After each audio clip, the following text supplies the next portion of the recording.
ഈ തദ്ദേശ തെരഞ്ഞെടുപ്പിൽ മലപ്പുറം ജില്ലയിൽ ലീഗിന് സർവ്വ മേധാവിത്വമുണ്ടായി. അത് ന്യൂനപക്ഷ മേഖലയിലൊക്കെ UDF-നാണ് അനുകൂല സാഹചര്യം. സഖാവ് പ്രതിനിധീകരിക്കുന്ന പൊന്നാനി മേഖല അത് മാത്രമാണ് അതിൽ ചെറിയൊരു മാറ്റമുള്ളത്. ബാക്കിയൊക്കെ തുടച്ചു മാറ്റി ലീഗ് എന്നുള്ളതാണ് കാര്യം. അപ്പോൾ തദ്ദേശ തെരഞ്ഞെടുപ്പിൽ മലപ്പുറത്തല്ല കേരളത്തിൽ പൊതുവിൽ അതിൻ്റെ മുമ്പത്തെ തെരഞ്ഞെടുപ്പിനെ അപേക്ഷിച്ച് പുറകോട്ടാണ്. അതിലേറ്റവും പുറകോട്ട് നിൽക്കുന്ന ജില്ലയാണ് മലപ്പുറം ജില്ല.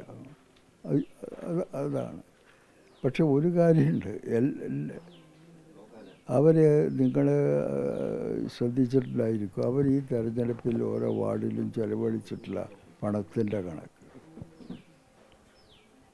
കോടികളാണ് KMCCൻ്റെ പേരിൽ ഇവിടെ വരുന്നത്.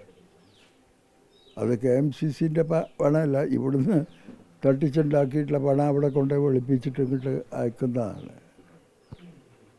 അതൊക്കെ എത്രയോ വീട്ടുകളിൽ ലക്ഷക്കണക്കിന് ഉറുപ്പിക കൊടുത്തിട്ടാണ് വോട്ട് പിടിച്ചത്. അതിനോട് മത്സരിക്കാൻ കമ്മ്യൂണിസ്റ്റ് പാർട്ടിക്ക് സാധിക്കില്ല. അതൊക്കെ കുറേ വോട്ടർമാർ തെറ്റിദ്ധരിച്ചിട്ട് ആ പണത്തിൻ്റെ പിന്നാലെ പോകും.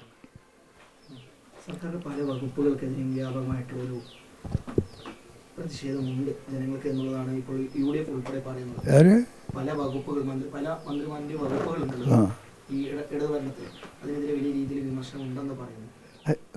ഗവൺമെൻറ് ഭരിക്കുന്ന സമയത്ത് UDF ആയാലും LDF ആയാലും ഗവൺമെൻറ്റിൻ്റെ പ്രവർത്തനങ്ങളെ സംബന്ധിച്ച് അവർക്കുള്ള വിമർശനം ഉണ്ടാവുമല്ലോ.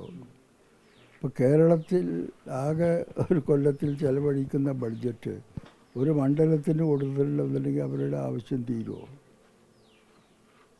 ഉള്ളത് കൊണ്ടല്ലേ കൊടുക്കാൻ കഴിയുള്ളൂ.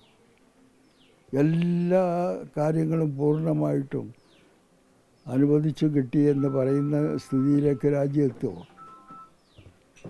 അപ്പോൾ എതിർപ്പൊക്കെ ഉണ്ടാവും.